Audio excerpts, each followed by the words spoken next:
Hello everybody and welcome to the Tuesday edition of Video Clips, and I just have to start with a little bit of shameless self-promotion. Food Over Medicine started shipping last week, so you can go to your local bookseller, the bookstores have it, or you can sit at home and go to Amazon.com and they will ship it right to you, or BarnesandNoble.com, and they will ship it right to you. So I think you'll enjoy this. I have a co-author for this book who's funny and great writer. He took our ideas about health here at the Wellness Forum and made them conversational. And so early reports back from people who've read it have been really, really good. And I'm really proud of the fact that Rory Friedman, the author of Skinny Bitch, her endorsement's right on the cover. So anyhow, I hope you don't mind my indulging in that. A couple other things I'll mention to you tonight, June 18th, Conversations with Dr. Pam. We're going to talk about energy levels. People are all so tired, my gosh. And then on the 27th of this month, Jill Phillips is going to do a workshop on gardening. And it's more than just putting seeds in the ground, soil type and fertilizers and organic and watering and so many other things. I mean, I wish I knew more about all this stuff, so maybe I'll be on that phone call with you to learn a little bit more. So anyhow, going on to topics of the day, I've chosen two of them, and one of them is this new Diagnostic and Statistical Manual of Mental Disorders, or DSM-5, that the American Psychiatric Association has just developed. I have to say this book represents some of the APA's most creative work. They have managed to take everyday responses and emotions and turn them into diseases that require treatment and drugs. That's the psychiatric profession in a nutshell right there. Examples of some of the new diseases are binge eating disorder, which is characterized by excessive eating 12 times in 3 months. And I have to stop right now and tell you that I think everybody in our building qualifies for this diagnosis because we are in the same building with Wellness Forum Foods and Chef Dell, and I imagine that we all overeat some of this fabulous food around here from time to time. Another one is minor neurocognitive impairment, which is described as being forgetful in old age. Once again, I qualify, and I think most of the people in this building would tell you that they probably would qualify too. Now, I'm sure that psychiatrists are excited about this because when these diseases are placed in the DSM, then they're reimbursable. Visits to treat them are reimbursable, and you can prescribe drugs, and that's reimbursable. So this is kind of an important thing in terms of the direction of medicine. So this gives psychiatrists the ability to categorize more people as mentally ill and to prescribe more drugs. But there are, and I have to say this is the encouraging thing, more doctors, including psychiatrists, that are speaking out against this insanity.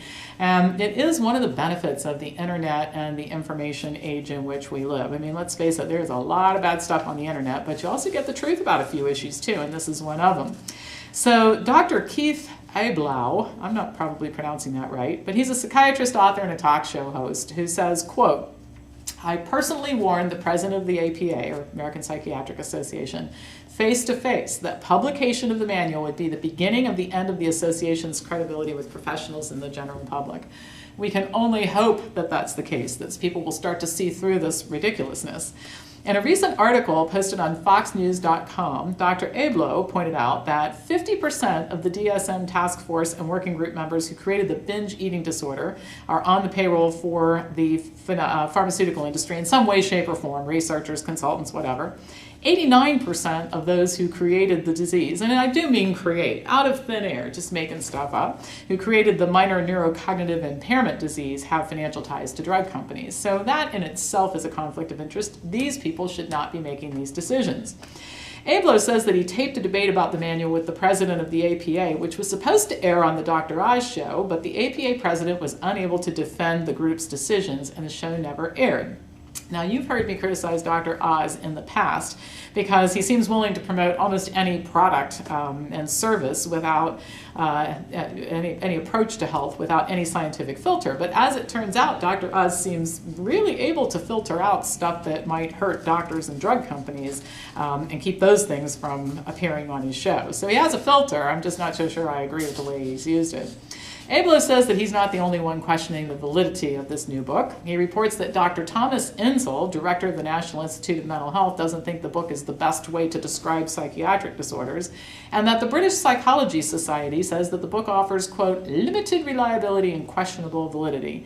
He concludes that the APA is inventing names for conditions that don't exist. I've been saying that for years. Mathematical learning disability, are you kidding me? That's actually a condition that requires drug treatment according to these people. even traditional psychiatrists are starting to speak out. Dr. Alan Francis, who chaired the task force that created the last book, which had a lot of stuff in it that I disagree with, says, quote, "My best advice to clinicians, to the press, and the general public, be skeptical and don't follow DSM-5 blindly down a road likely to lead to massive overdiagnosis and harmful overmedication." End of quote. In spite of these warnings, the reality is that millions more Americans are going to be diagnosed with the diseases they don't have. They're just made up. They're everyday responses to normal things that happen to people. And they'll be medicated for these fictitious diseases. And so more and more members of the public get hurt as a result.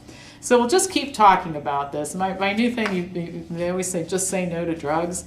Just say no to diagnoses like excessive binge eating disorder. Just say no to useless tests and drugs. And if we can just teach enough people in America to say no, we'll dry up the demand for some of this ridiculousness and life will get better here. All right, the other thing I wanted to talk about is, and it's kind of timely because I run into people from time to time that are all about taking dietary supplements, and Alzheimer's disease has become such a big disease in this country. I mean, there are millions of people that have it, so there's a good reason why we're all talking about it.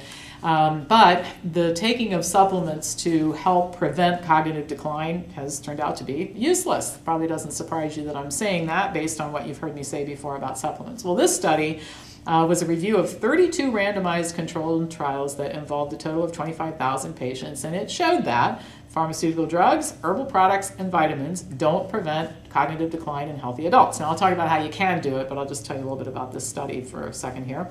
Products like ginkgo, vitamin B6, omega-3 fatty acids, they really don't do any good. In some of the studies, taking estrogen actually resulted in an increased risk of cognitive decline and dementia. The strategy for which there was the most evidence providing benefit was mental exercises such as computer programs or one-on-one training in topics like memory, reasoning, and processing. There was some evidence for physical exercise, but it was slightly weaker. So here's my whole point in this. First of all, to just continue to dissuade people from taking these kinds of supplements. I don't think it's helpful and sometimes harmful. But the other is we have just got to stop this reductionist approach to health. We're wasting a lot of research dollars trying to find magic foods, magic nutrients, and single lifestyle habits that are just going to change the world for us, and they're not gonna. And that's one of the main points in Dr. Colin Campbell's new book called Whole, Rethinking the Science of Nutrition. But if you haven't gotten that yet, I strongly recommend that you get it and read it. Everybody I talk to is reading that book right now, so they can hardly put it down to go to bed or go to work or whatever. They just want to sit down and read it in one sitting. And I practically did that when I got a preview copy of the book last year. So I recommend it highly. Now, there are several things that we need to do to maintain mental sharpness as we age. And I think this is an important issue. I mean, I really hope my body holds out and I can live a good long time and get a lot of stuff done, but I can't imagine anything worse than a healthy body and a mind that is gone. The first is dietary excellence, and I mean, it just makes sense. The brain is a big utilizer of nutrients and oxygen and water. And narrowed arteries filled with plaques can't deliver those things to the brain, so you end up with some cognitive decline. So if you eat a heart-healthy diet, Dr. Esselstyn's diet, you're going to have better brain function. In fact, you'll have better coronary artery function throughout your body. Second thing is physical exercise. Now, I mentioned previously that there was a weak relationship, but I think one of the reasons why the relationship between exercise and health is not more pronounced is that the definition of a good exercise program is so all over the lot. I mean, most of the people I know are at least trying to do something, but many of them just go through the motions, sort of. They're not doing enough exercise for a long enough period of time or enough days of the week to actually make any difference in their health outcomes or to become fit and strong. I'm amazed at the number of people that I meet that tell me they work out regularly, but their bodies don't change much at all, and so obviously something is wrong. Message here, step it up, do more, really get yourself fit and strong. I mentioned before mental activity, and that is really important. Reading, participating in activities, engaging in stimulating conversation with others, and volunteering are some of the ways that you can keep your brain function really high.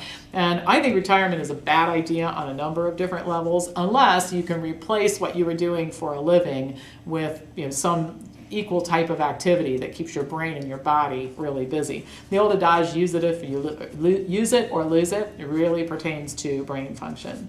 Last but not least, you have to do all this stuff, and you got to do it consistently. Mentally sharp people stay sharp because of the pattern of how they live their lives, not because they're taking ginkgo pills or eating blueberries or doing some individual type thing. It's the combination of things that's going to allow us to have a graceful old age. And I never used to think about this, but I'm in my late 50s, and I don't feel old, but I know I'm getting older, and so every day I'm paying more attention to this because I really, really don't want to think I'm declining and heading toward degeneration at this point in time, but that I have a lot of vibrant years left in my life. So anyway, part of that staying mentally active, I've just told you how to do it.